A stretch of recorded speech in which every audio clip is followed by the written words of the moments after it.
All right, what's going on, guys? Try back again, here to bring you another video. So this one will be doing this one live. Let's see if we have anyone join.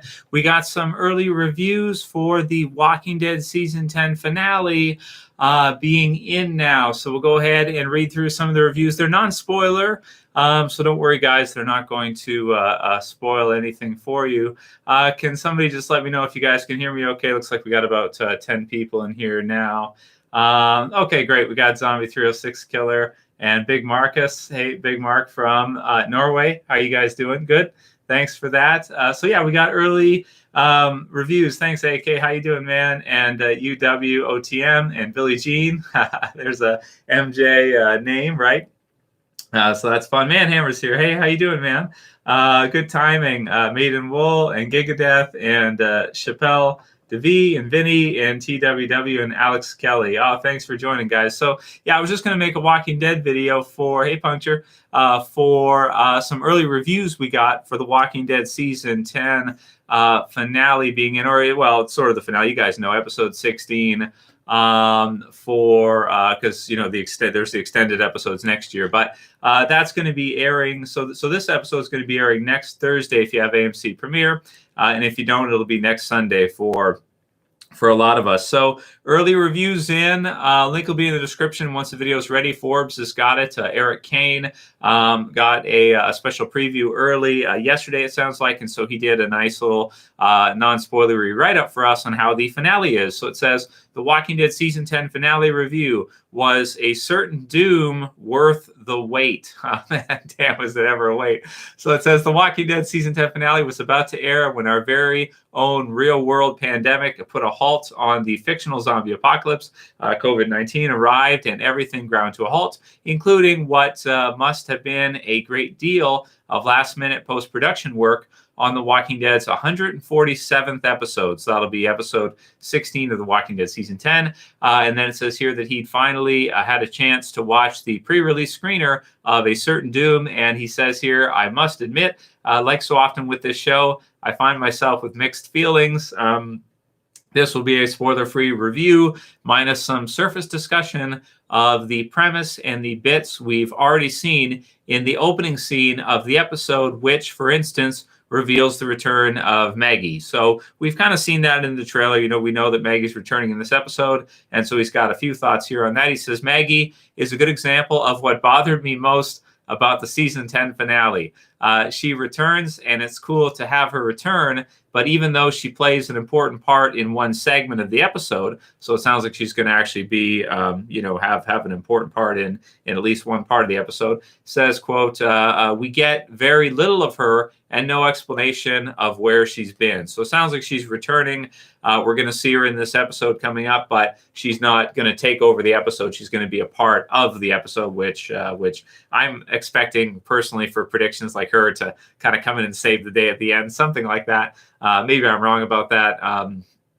I guess we'll have to see, but it'll just be cool to see her reunited with the others. And it says, likewise, the finale's biggest action sequences feel hamstrung by the episode's 45-minute runtime. Oh, right, because that's the tricky part about this, right? We waited since, what was it, like April? So it's like April, May, June, July, August, September, and October. I waited it's not a year, but over 6 months for this episode, over half a year for this episode to run, and it's only a 45-minute episode. So we got to keep that in mind. That it's. But then again, they did all this before they had any idea that it was going to be like such a build up to the release of this episode. For them, they would have just filmed it as another episode. So it sounds like it's going to be a pretty good one. But then again, it's not, it's not like a whole season or something is dropping. Granted, we have a World Beyond, which we have early reviews for also, which we're going to take a look at after this one.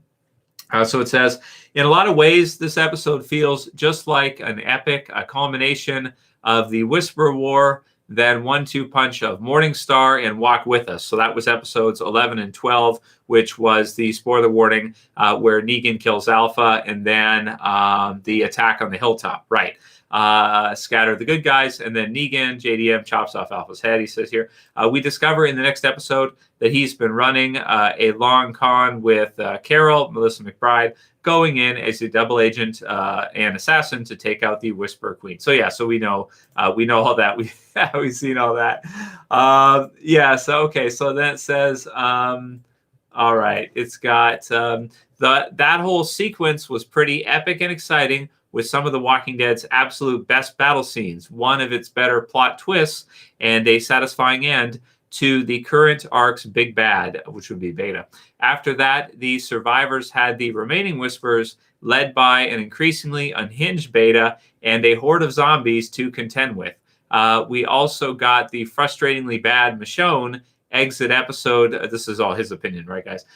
Tucked in there at the end, because obviously it makes sense for Michonne to leave her children behind during the middle of a terrible confrontation with a massive zombie horde, to follow some scraps of evidence that Rick could still be alive.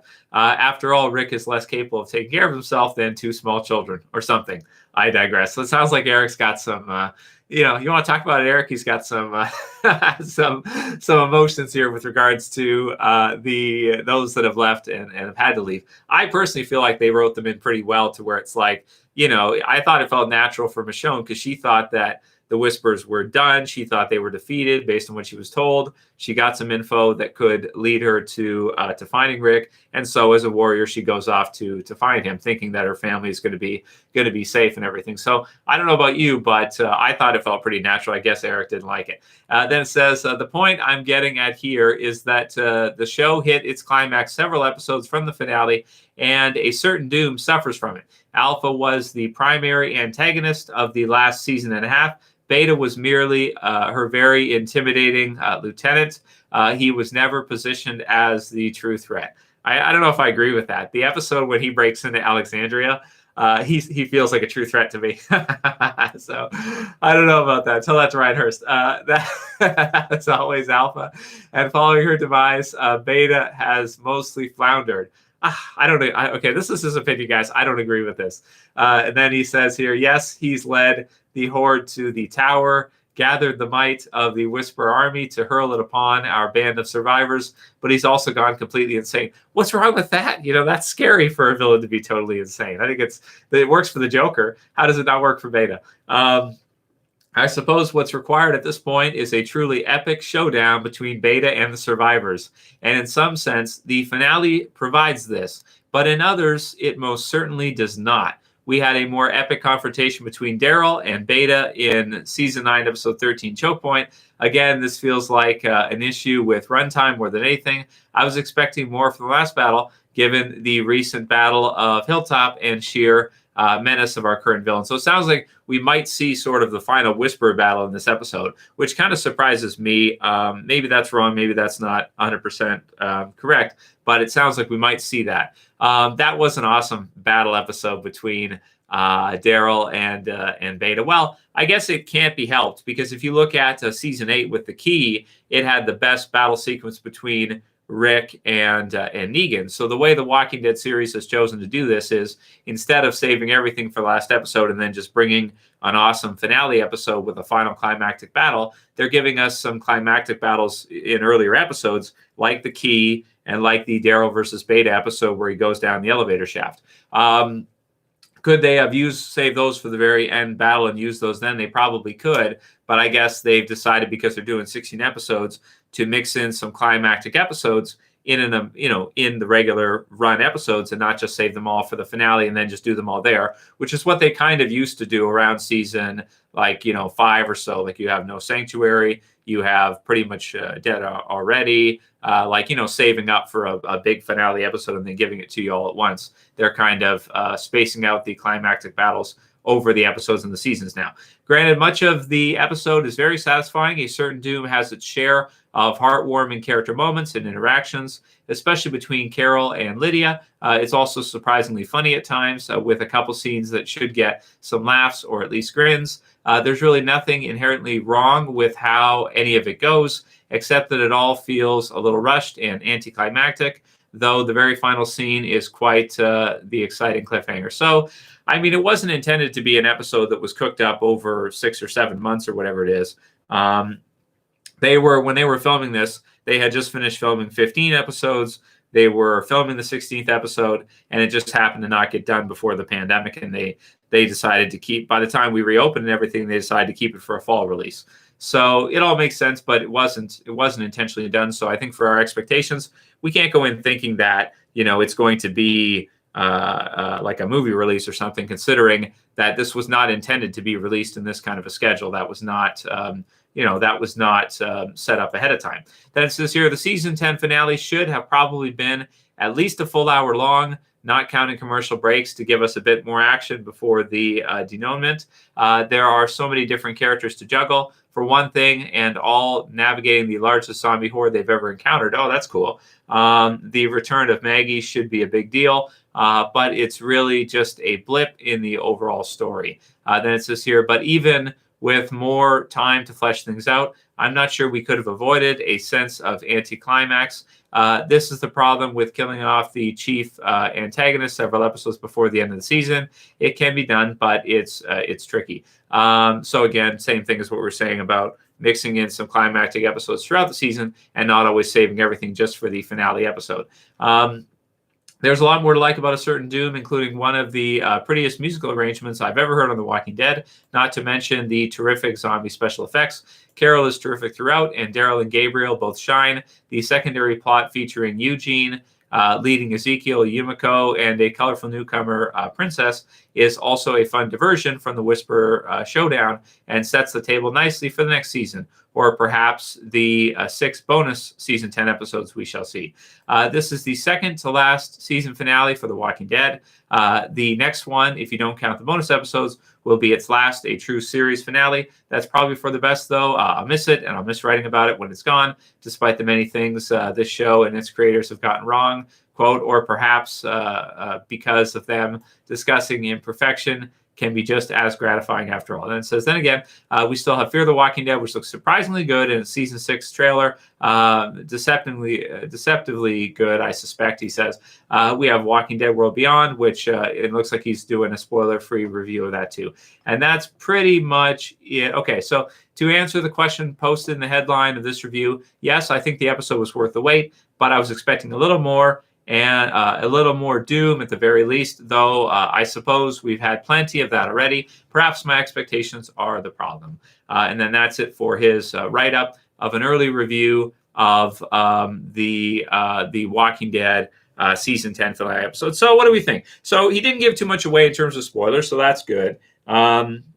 It does sound like this might be a pretty epic battle with the Whisperers, and that there might be, a whole ton of zombies, more than what we usually see. But it sounds like he's a little bit maybe disappointed because they had the Alpha death earlier, and they did some other stuff earlier that was pretty climactic. The Whisper battle, the Whisper war at the hilltop, and other stuff like that. So this one, it sounds like is pretty good. But maybe it's kind of, based on what he's saying here, maybe it's kind of in line with some of those episodes, like the Negan Alpha episode and the Whisper War at the Hilltop episode. Like, maybe what he's saying is that those 2 episodes are like maybe more climactic or as climactic as this one is, which I'm okay with. I thought that the Negan Alpha episode with Lydia and everything was very climactic, and that could have easily been a season finale. Again, they're, like we said, they're not keeping everything just for the final episode and then just giving us all the climactic stuff right at the end there. So a pretty good review.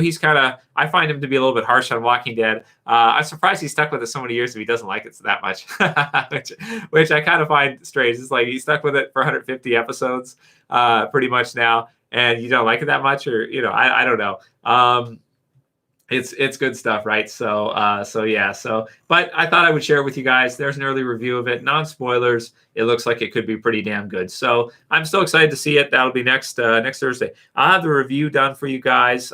Maybe it'll be next Sunday. Unfortunately, by the time I get around to reviewing it, but we'll do the review. We'll do live streams. We'll do all normal stuff for Walking Dead. So any comments about that from Eric? And I appreciate Eric doing the non-spoiler review, so we all get a chance to watch it first. before that. So it sounds like I don't think he gave it a score there, but it sounds to me like he's going with about an 8 out of 10 or something like that. It's been cooked up a long time, so maybe it can't meet up to those cooked up expectations. It wasn't intended originally to be an episode that would be kept back so long. But I'm glad they used it the way they did, and it's and I'm excited to see it. And at least it gives us something to watch this fall when we're used to seeing Walking Dead, as we have a couple more years left of of the series. So let's see what we got here from you guys. Any comments that we should share? Let's see. Stop with the spoilers, guys. So some people spoiling and that whole thing. Okay. Yeah, let's see. Okay. All right. Somebody asked me about the Flat Earth video I did earlier. So yeah, and what we'll do is right after this, in a few minutes here, we'll go into the World Beyond early reviews, because we got some early reviews for World Beyond, and it sounds like I think I saw 2 out of 5 for World Beyond's premiere. So, or I think first 2 episodes, the early pressers have got to see the first 2 episodes of World Beyond, and it's only got like a 2 out of 5 stars.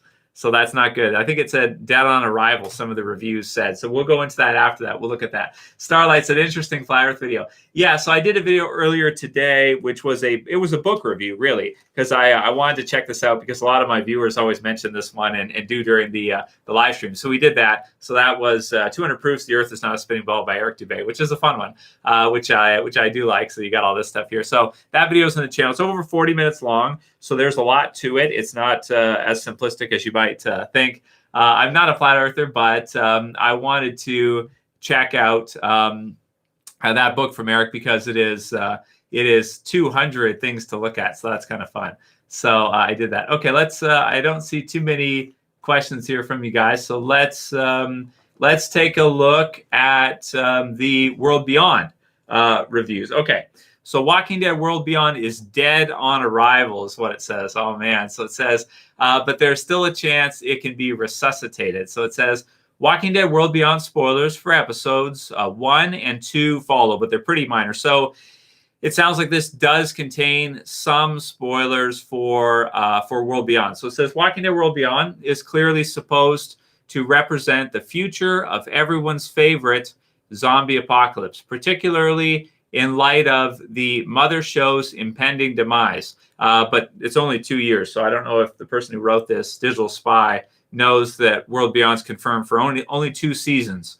So it won't actually go on longer than the Walking Dead series will. World Beyond will end before, I think, the Walking Dead series finale ends. So it won't outlive the original Walking Dead series. The original Walking Dead series will be on longer. Maybe Fear will, but we'll have to see about that if it gets continued. So it says, not only is the latest Walking Dead spinoff set 10 years after the initial outbreak, the characters themselves are supposed to take us beyond what we've seen before, too.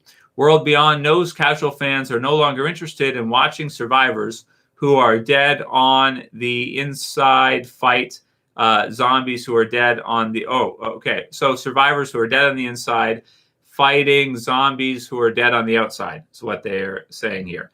Instead, this new show follows a group of teens who have grown up in a virus-ravaged world, growing accustomed to this new normal. That sounds familiar. Yeah, that's true. New normal, right? All the veggies to the new normal. However, despite these parallels to the present and a desire to explore the future, World Beyond is actually more rooted in the past than you might expect. Okay, so it says the pilot kicks off with Monument Day, an occasion which marks the anniversary of all things zombie. Exactly 10 years have passed since, quote, the night the sky fell.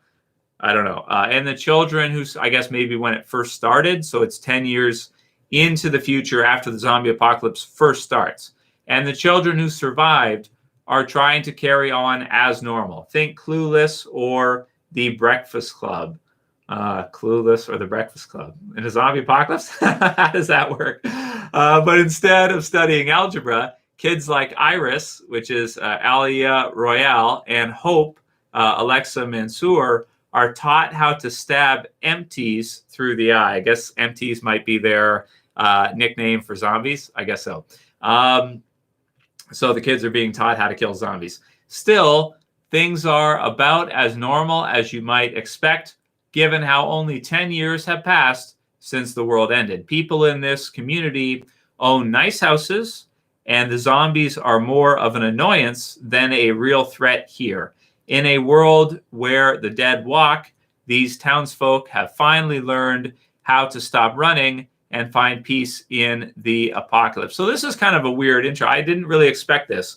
So it's 10 years into the zombie apocalypse, but instead of them trying to survive and kind of fight for survival, it sounds like in World Beyond, we're going to get to see them just like a teen drama, like Stranger Things or something. Like that's what we've all compared it to, right? We've all said like Walking Dead World Beyond is going to be Stranger Things with zombies. So he's comparing it here to Clueless or The Breakfast Club. So like a drama series well, it's got to be different, right? We already have two, with over like 200 episodes of Walking Dead and Fear, which is just like Walking Dead now. Of course, as anyone who's actually watched The Walking Dead already knows, nowhere is truly safe. Flashbacks to the initial outbreak continue to traumatize these characters internally, and the presence of a military group called the CRM, the Civil Republic Military, doesn't bode well either. Led by Lieutenant Colonel Elizabeth, this shady organization, I think we've seen her in the pictures. This shady organization and its nefarious goals remain unclear for now. However, as Walking Dead fans already know, the CRM will likely play a big role in Rick Grimes' future. This narrative thread is even juicier than the entrails, which walkers like to pull out and feast on. But is this enough to justify World Beyond's existence?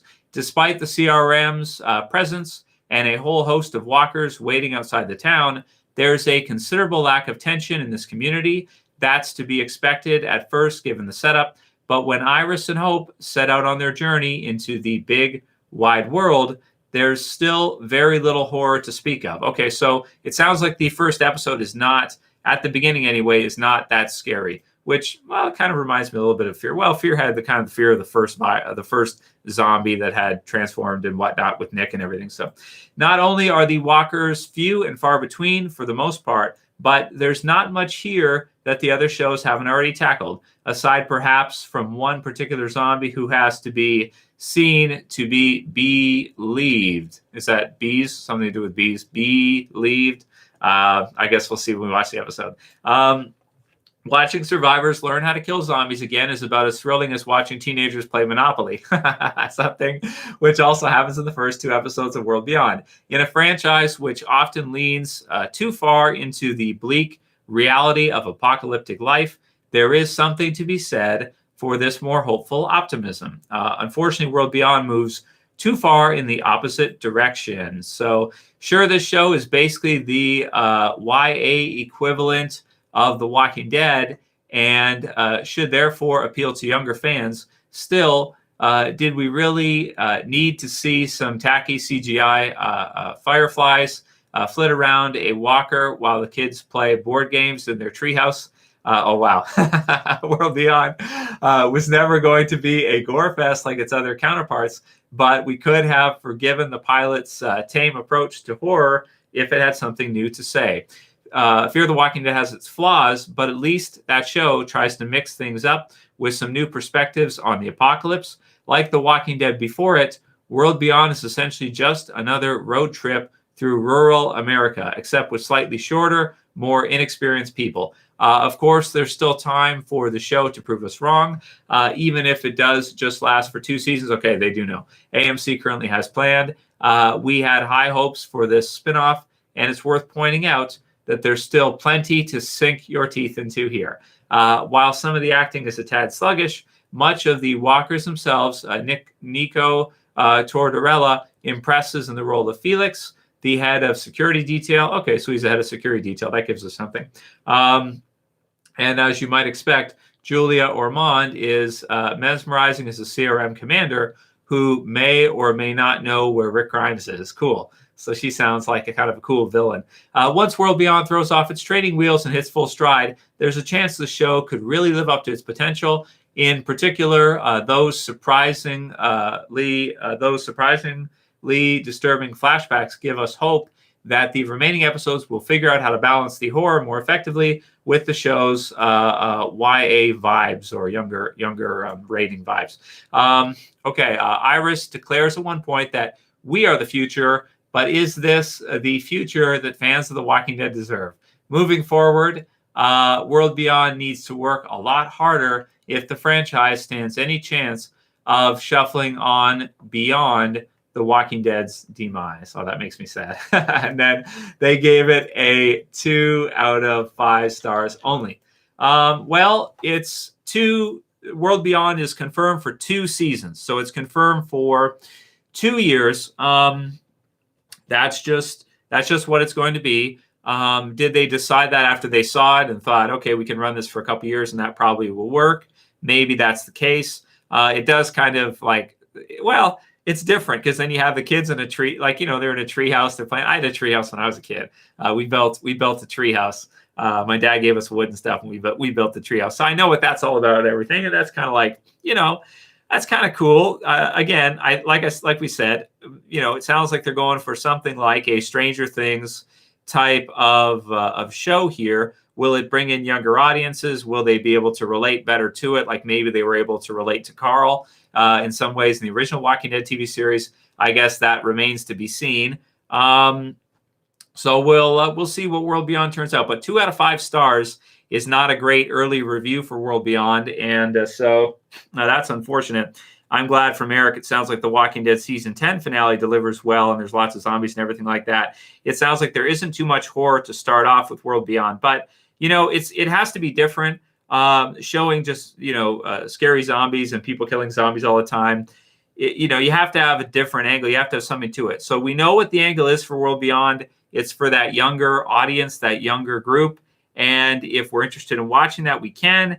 And if we're not interested in it, well, then you can just skip it. Maybe you watch Fear instead and you don't watch World Beyond, or maybe you wait for those 6 episodes to come next year if you're not so into either of these 2 other series. So, so we'll see what it looks like when we get a chance to watch it. I believe that's on, I think, after season 10's finale. World Beyond will be on. So I don't know if it's going to be on early on premiere or not, or if it'll be on the Sunday night after Walking Dead season 10 finale premieres.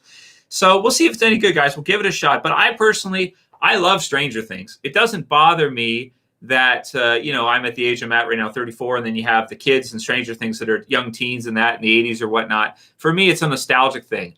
For this, obviously, it's not going to be a nostalgic thing for you because we didn't grow up in a zombie apocalypse.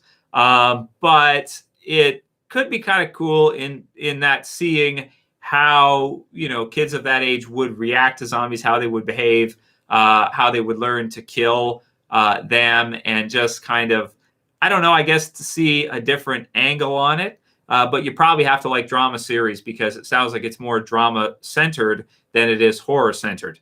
So we'll see. I'm definitely going to give it a shot. It's only 2 years. So, I probably, I'll review at least the premiere episode, and then we'll see if it's something that's worth reviewing week in, week out, like we have done for all the other episodes of Walking Dead. I'm going to continue with Fear. There's some new pictures of Fear as well, too, which maybe we can take a look at tomorrow or the next day. Some of them are really good with Morgan, old man Morgan. He just looks like Master Splinter. Mike Regali, thank you for the super chat, Mike. He said, Trav, hope you're good. I have been missing the live streams because I'm working nights. Oh, hype for season 10 finale. Keep up the good work. Well, thank you, Mike. And thanks for joining for this impromptu live stream. I was going to film the video, so I thought, well, why don't I just do it live with you guys? We can hang out for a bit. We can have some fun. And if you guys have any questions, you can kind of join in with the discussion. So what do you guys think about the, hey, C. Benny, how you doing? A lot of people are just joining now. But what do you guys think about the Walking Dead season 10 finale early review scores? If you heard me read it earlier,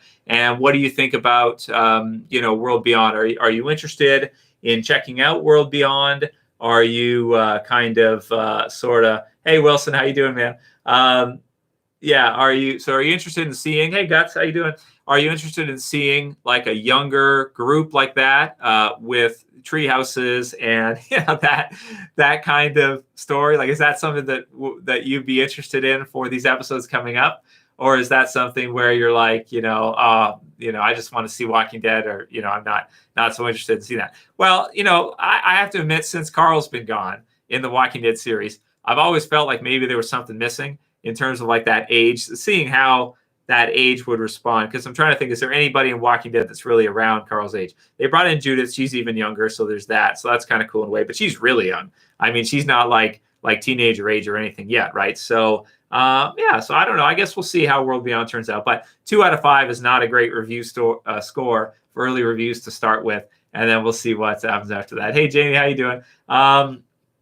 Yeah, and that ghost, staying up for Talking Dead. So are they doing Talking Dead after From Home, maybe after World Beyond? Because I think it's Walking Dead season 10 finale probably at 9 on Sunday night, and then I think World Beyond, and then maybe Talking Dead after that. Is that the time slotted? I think so. And then the next week is Fear season 6 premiere, and then World Beyond episode 2 after that. I think that's how they're doing it. I haven't double checked TV Guide or anything, but we'll see. Thanks, J Spot. Yeah, we'll do it live. yeah. Thanks. If you have a question, send it to me. Let me know what you think. Okay, we got one. Says, do you think Daryl will ever have a love interest? At this point in time in the series, since they just announced the ending of the series, that's what a lot of us thought they were doing with Connie, is that they were setting her up for a love interest with Daryl.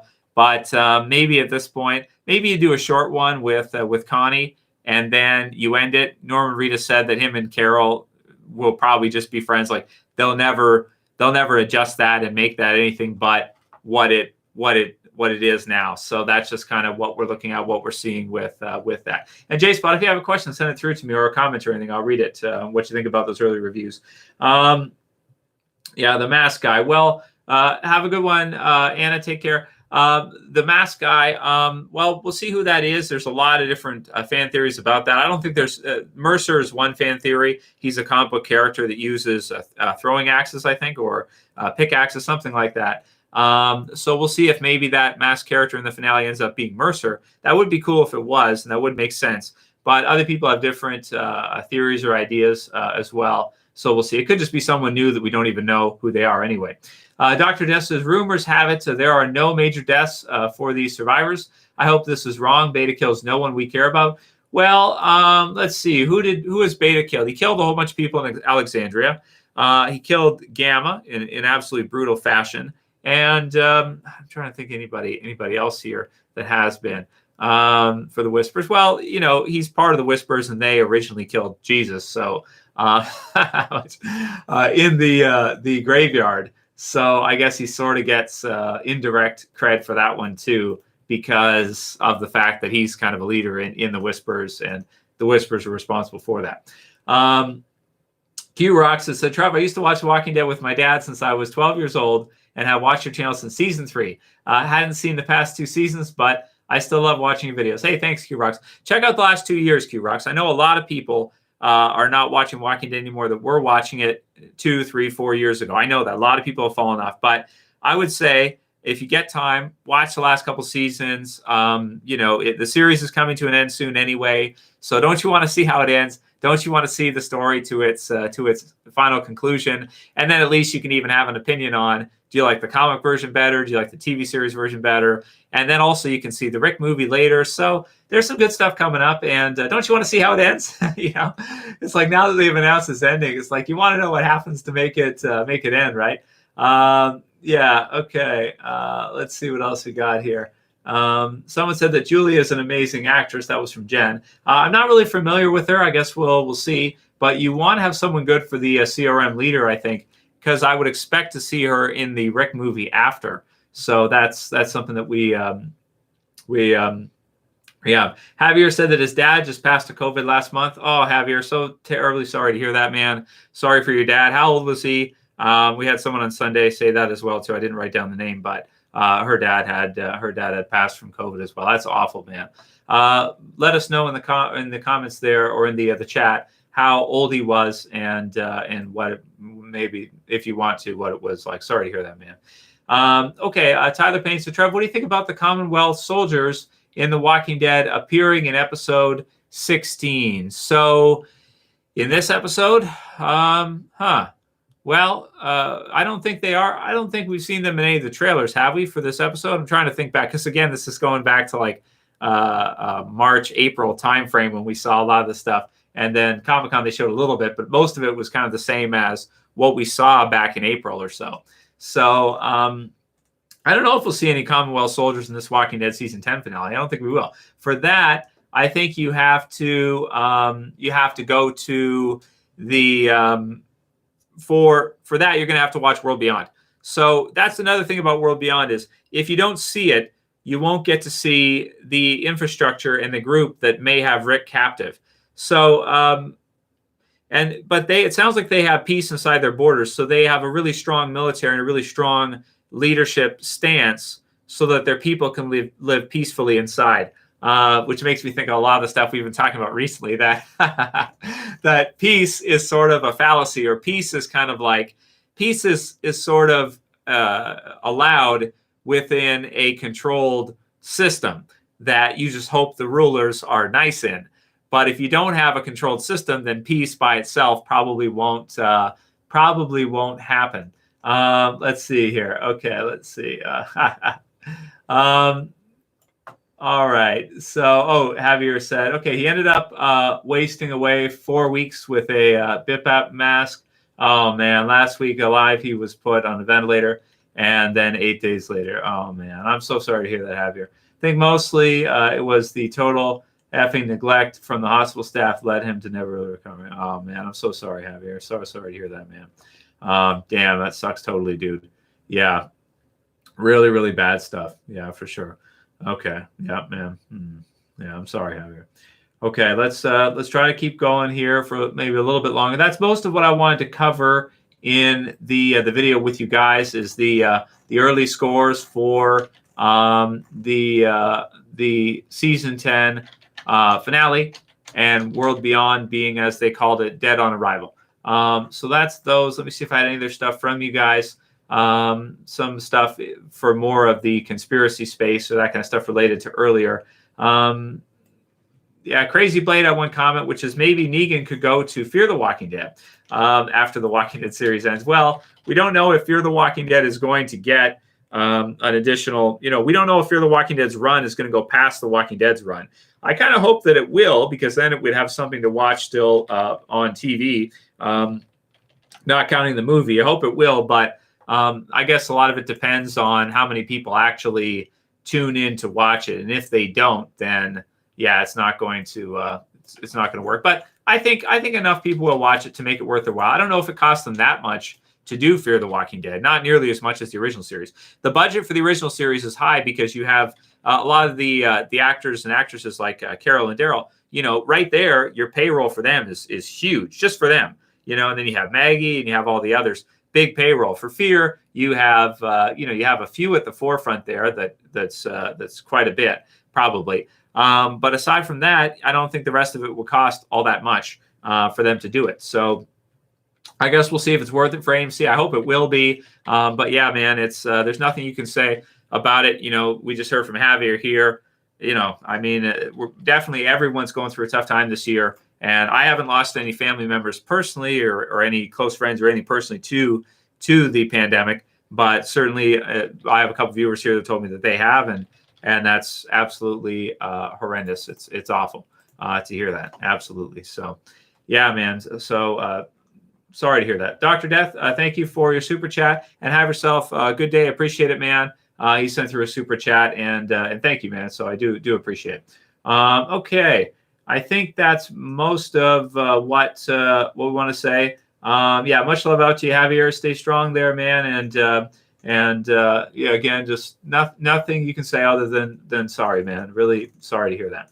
Okay, let's try to, maybe we'll go on a little bit more here and see if you guys have any other questions you want to ask during the live stream, because you did tune in. So if you have any questions you want to ask me, go ahead. Now is kind of the time.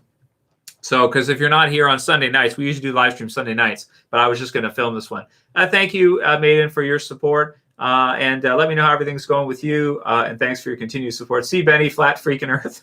So, yeah, so I did. So, well, we'll keep it mostly Walking Dead. People get mad at me because they don't like the other stuff. They're fans of Walking Dead, but they have no interest in this kind of stuff right here. I do. I think it's really fun. We did the video earlier, and so it's there on the channel if you want to watch it. If you haven't seen it, it's over 40 minutes long. It's like 41 minutes. And we go into the details of what's proposed with the flat Earth idea or conspiracy or theory, whatever you want to call it. Somebody did ask me, are there any conspiracies, Trev, that you don't believe in? Well, I can't sign up to this 100%. I mean, I think it's cool. Okay, so let's get this straight here with this one I did earlier for you guys. I think it's fun. I think it's cool. Am I convinced that it is flat? I mean, it looks flat, right? Like when you look at it independently, it does look completely flat. You know, it does. But sometimes things can look a certain way, and you can just be wrong.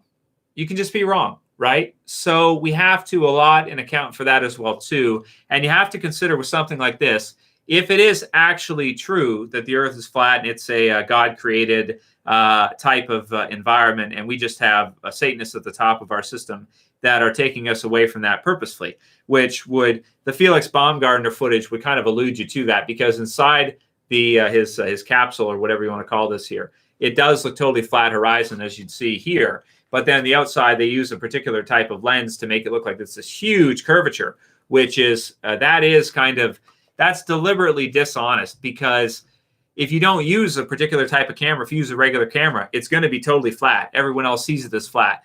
What does that mean? Okay, here's another one. We can see too far than we're supposed to be able to see. We can see further than we're supposed to be able to. And he brings up, he's got numbers of proofs in here of either, videos that have been taken from with zoom cameras that are not supposed to be able to see as far as they can. Distances when people report throughout history to being able to see things further than they were able to see. And so, it raises some good questions, right? It definitely does raise some good questions here. We also have to keep in mind, this is kind of the model that people did use up until a couple hundred years ago, or maybe you go back further if you want to, a few thousand years ago if you want. This was the model that people had all throughout time. It's only fairly recently in our history that we've switched away from this. So here is one where they zoomed in on, I think it's the Chicago skyline, where this is number 71. So it says, it's often possible to see the Chicago skyline from sea level 60 miles away across Lake Michigan.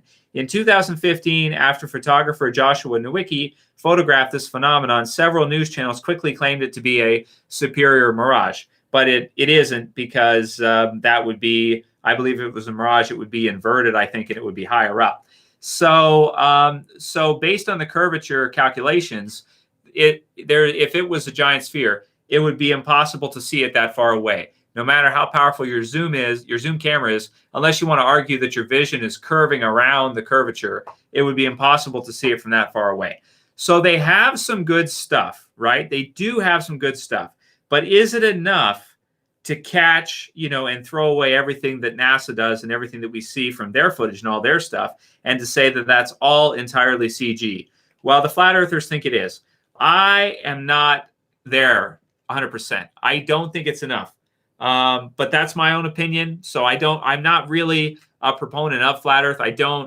There's not enough for me to go there and say, okay, yeah, it's flat. I can't do it, because I think to myself, okay, what you guys are presenting makes perfect sense to me. Yes, maybe you can see too far away. Maybe some of the footage is deliberately using different cameras and things like that to be deceptive. Okay, you could view it that way. I hear what you guys are saying. It's 200 in this, so there's a lot of different things here that he goes into.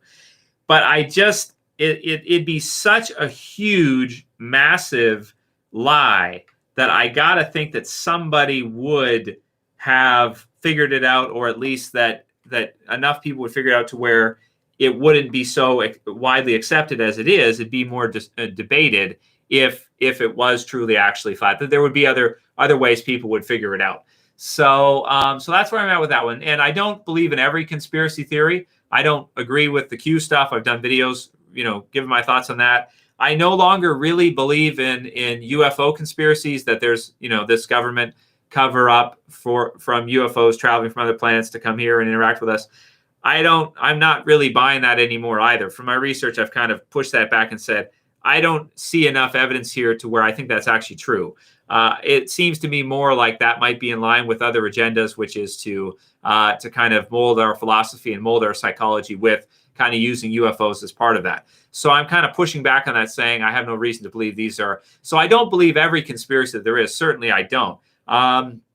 There's probably lots of others that I'm not into or I don't agree with or don't believe. I don't want people to think I'm overly gullible or I'm too gullible. Again, things can seem a certain way, and sometimes you can be wrong.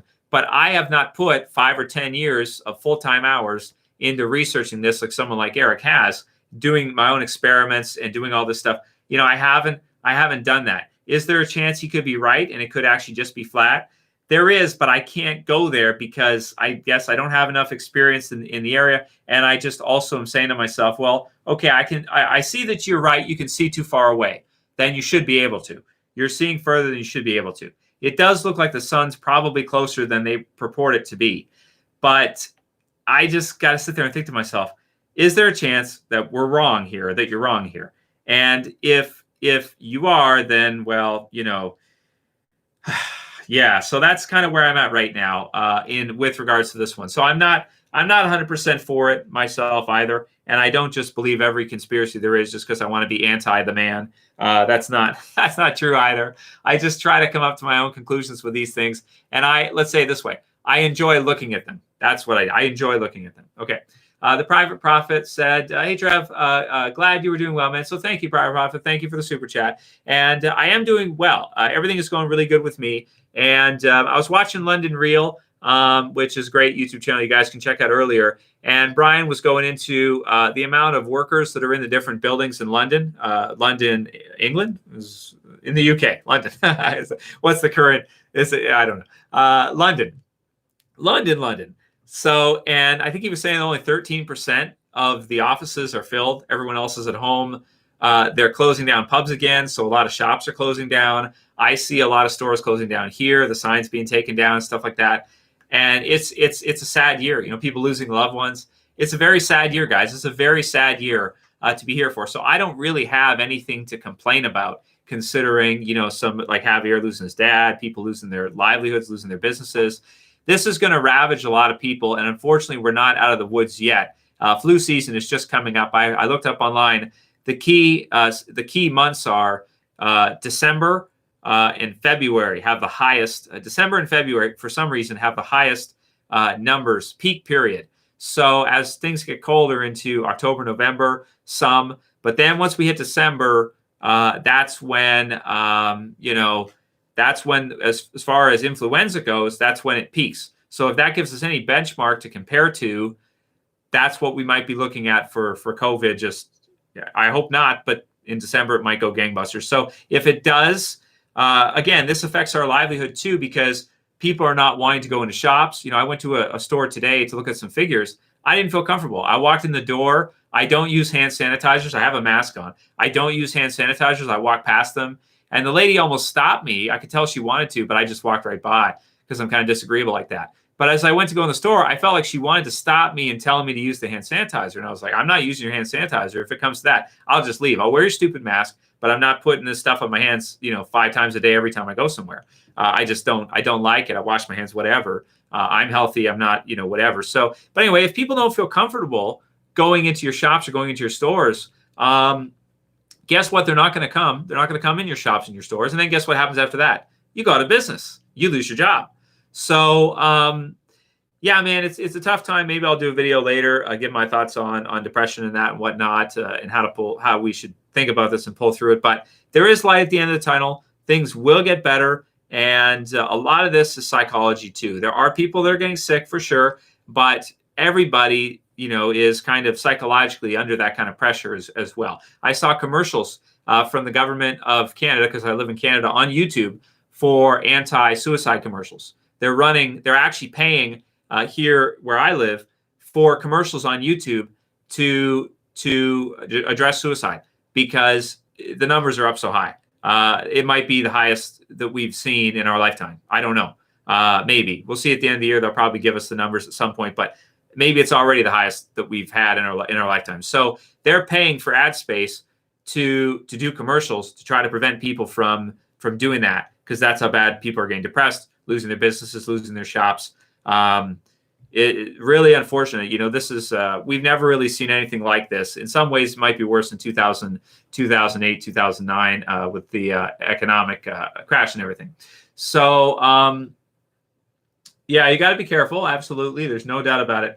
And so, but it's going to when's December. I'm more, well, I don't want to spread fear or worry too much, but I am concerned at psychologically how people are going to react in December, because I have seen some politicians start to lose their cool.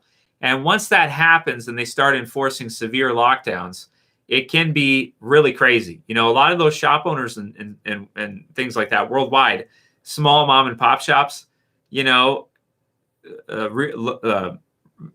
landlords are not getting paid. It's yeah, man. So let's see what happens in December. But keep your wits about you guys. Stay safe. Remember, love yourself, love your family, love your friends.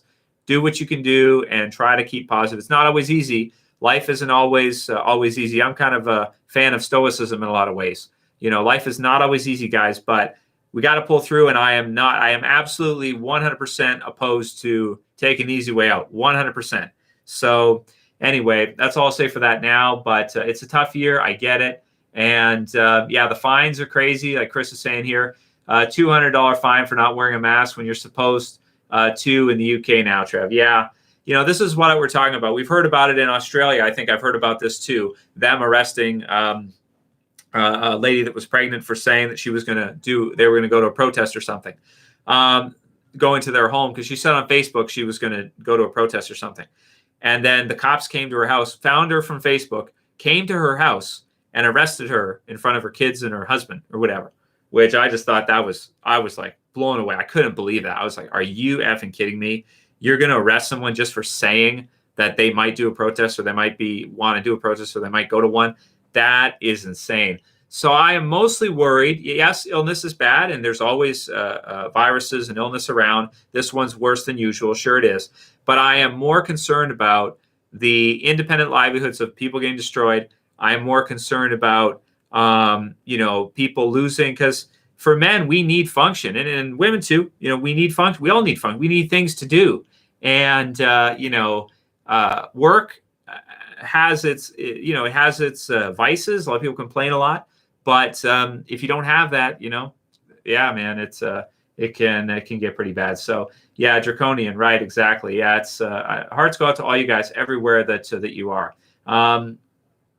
Yeah, Javier, it's the Netflix thing with the cuties thing. If you guys haven't looked into the cuties thing on Netflix, I told you guys this. Didn't I tell you this? I told you this ahead of time. Didn't I tell you? I did a Jordan Peterson video. Check the channel if you hadn't seen it.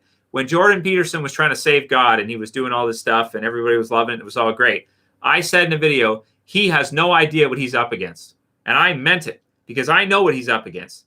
And same with Eric too. If Eric's trying to save flat earth or Jordan Peterson's trying to save God and trying to keep God in society, they have no idea what they are up against. And, because they may be fairly successful. Peterson may have a few $1 million now. I don't know, 5, 10 million, maybe he's a decamillionaire. I don't know. Got to pay taxes though. So probably not. But, you are up against these people. Satanists are strange people. They're not, I think one of David Icke's quotes that he's quoted before is, they're not oftentimes gangbangers on your street. They're not oftentimes losers that never do anything, all throughout their life. Satanists are a very strange people. They're often heads of state. They're lawyers. They're doctors. They're leaders. They're CEOs. They're very, very strange people. And, you've got Netflix right at the forefront there of putting, Netflix is the network now. They're the premier network, and they're putting these cutie shows on and this stuff. What social engineering do you think is going on behind the scenes for that? Why do you think they would get greenlit to do that stuff? So, yeah, they're very strange people. And the guys like Peterson, the men of God, have no idea what they're up against right now. But what can we do other than resist if that's where society's going? What else can we do but try our best to resist? That's all we can do. Win, lose, or draw. That's all we can do, right? Just try to push back against it. So that's, yeah.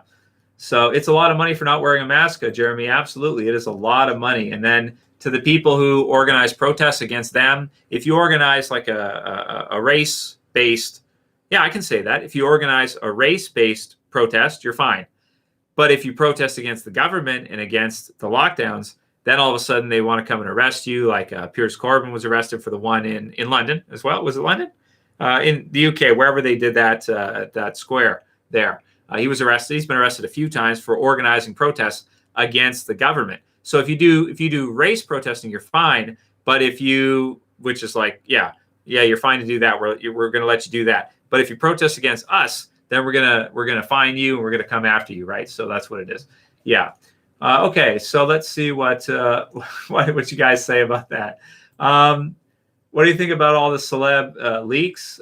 Which one has been your favorite? That goes. I haven't seen any celeb end leaks. Are there a lot of celeb end leaks lately? I haven't looked into it. I've been too busy looking at this stuff with you guys and trying to keep doing this with you guys. So I don't know. Brandon here, what'd you say? He said, what are your thoughts on the future of Dog? Do you think Dog will be carried over to Daryl and Carol's show?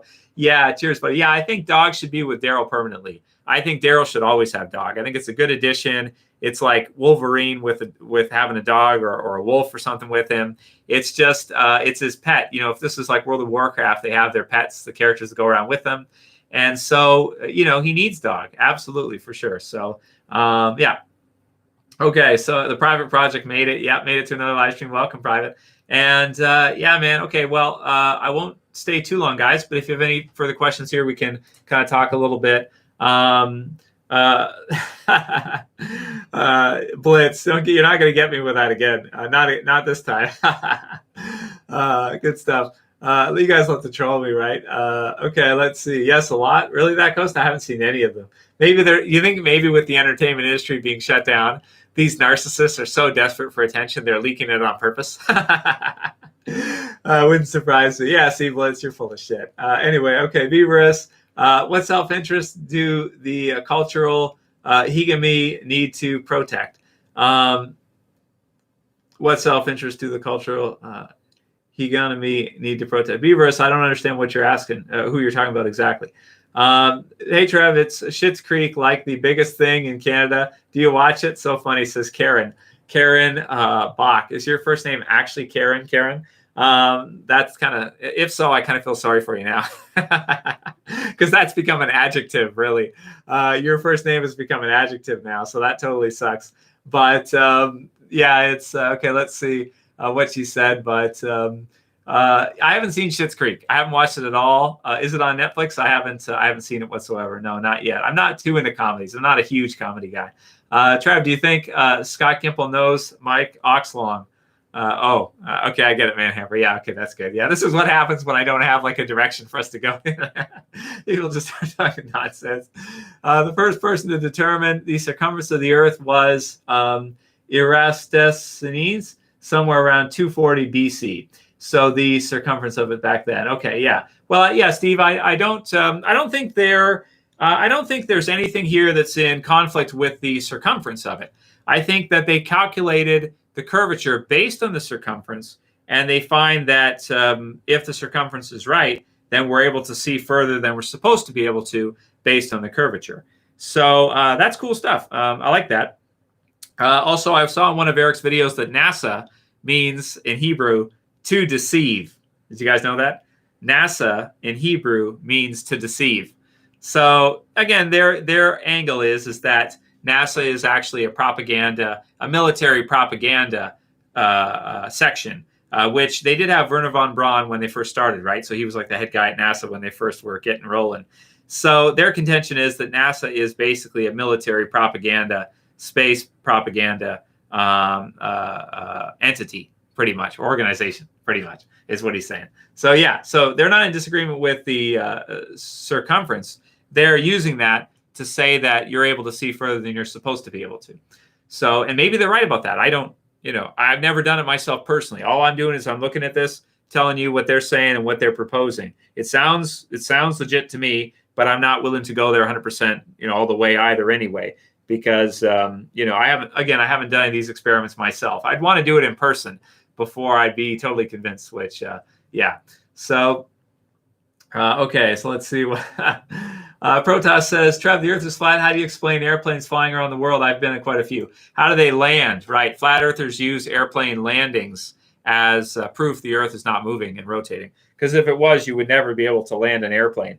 It's not a bad.